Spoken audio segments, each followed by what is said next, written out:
We've been marking the 5th anniversary of a decision that would change the course of European history.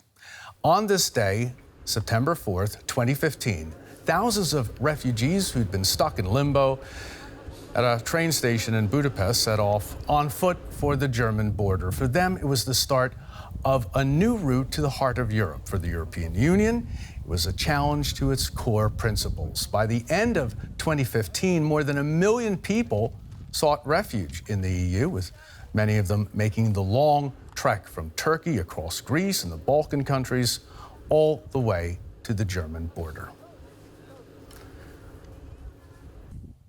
Let's talk about it with someone who was a correspondent back then, now DW's head of news, Max Hoffman. Max, welcome to the show. You were there. You were in Budapest on that day 5 years ago. You covered it from the very beginning. What are some of the impressions that today stand out for you the most? You know, Brian, I thought about that all week, and it's all coming back. After all, it's been, 5 years. And it's the demonstrations just in front of Keleti Station, which is the name of that train station in Budapest. About 3,000 people together there in a makeshift camp. You had police officers. You had violence. There was the lack of water, the lack of food. But surprisingly, what came back first to me, and that's not representative of the situation, of course, but the first thing that came back to me was when the sun was setting in the evening, very hot days, 35 degrees, and the sun was setting, cloudless, and everybody was kind of tired of the demonstration. Everybody was tired of all the hardship that they had had throughout the day, and then they gathered together. Families huddled together. They laughed. They played, and it was almost like a vacation atmosphere. And that showed me back then that in spite of all the hardship and the obstacles that these migrants had to overcome, they still felt hope. They still knew that they were in a better place than they were coming from, mostly at least, and they were still hoping for a much better future, most of them in Germany. That's a real contrast to some of the tensions we also saw at Keleti Station between the migrants and the police in Budapest back then. It seems, looking back for me, and perhaps this is the same for you, that all our reporting pretty much was very much on the side of the migrants. Was that the right way to do the coverage? I thought about that a lot too. And I can tell you this, back then, being on the ground, it was very, very hard to be balanced. And looking back, I think we should have explained more why the Hungarian government was taking the decisions they were taking, why they were mad about the lack of communication with the Germans, that Hungary is not only the government, but also its people. And many of those tried to help the migrants. But at the same time, it's a fact that the Hungarian authorities back then were playing games with the migrants there. For example, just to give you an example, and I don't want to get too deep into that, they did not dare to go into the crowd of those 3,000 people, but there was this little street in front of the train station, and as soon as migrants crossed that street to buy something to eat or buy something to drink, they got picked off by the authorities. So arrested, They got arrested, they were taken to camps, and one day they were told you can't go into the station, the next day they were told you can get on this train, and it'll go to Germany, but it didn't go to Germany. They distributed leaflets in Hungarians. Of course, none of those migrants really spoke Hungarian, so they were playing games. It was really hard to take the side of the Hungarians here, also because the migrants, most of the migrants had this earnest drive to go to Germany and contribute to society. And I remember thinking in my head back then, please, Germany, please help them, let them work, show them that they can be part of this society and not let them be in a camp for years without doing anything and destroy this motivation. Okay, so Hungary, when you were there at that moment, they opened the borders and allowed them to leave, to head for Germany. Later on, they would close their borders. They would take a very different approach, for example, to Germany, which kept the borders opened. How would you analyze Hungary's strategy in retrospect?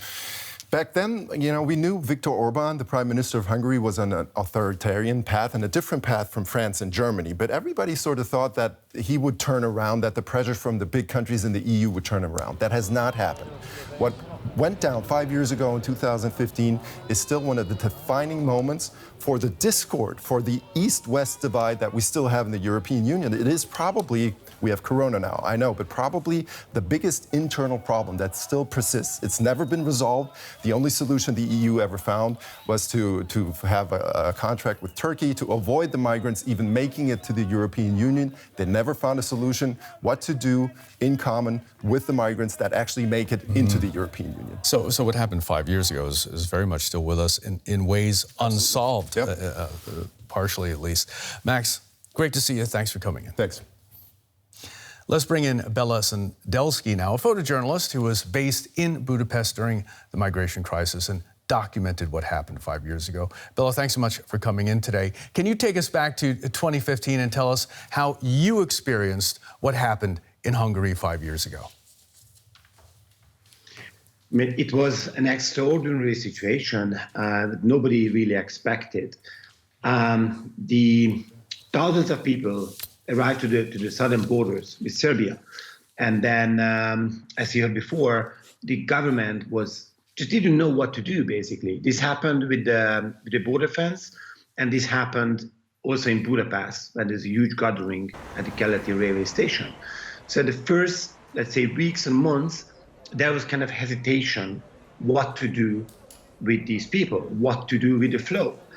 But the flow was there, so someone had to act, and then as the government was hesitating, what's the right path? Then people just solved their problem on their own, and then a huge number of people started to go across Hungary. But it was obvious they didn't want to stay in the country. They wanted to go further. They wanted to go to Western Europe, mostly in Germany. When you were in Budapest, your work has taken you previously to covering this story 5 years ago to war zones. Were you prepared for such chaotic scenes at home in Hungary? Well, we had a couple of demonstrations, of course, which was, government were coming and leaving, but that was like rioting situations. But this was extraordinary, because usually Hungary is, internal problems, but that was kind of foreign problems. And then, and the country is not used to refugees and seeing thousands, hundreds of thousands of migrants marching across the country. So you have to understand, this is a very closed society in a way, and for them, foreigners mean, not for a lot of people, mean danger. On the other hand, it brings solidarity. So it was a mixture of fear, and we have to help them. And Okay. then we have to see this at the border, and then also in Budapest. Let me jump in there. You've spent years documenting this story, migration, the refugee crisis. Who are the people you see coming to Europe? It's a very difficult question, because what we said 5 years ago is a little bit different than what we say today. I still believe that these people are leaving the country for a very good reason. Running from war and persecution, we have to help them. However, as we see, we have to help them in an organized way. And this didn't happen in 2015. That was a mess.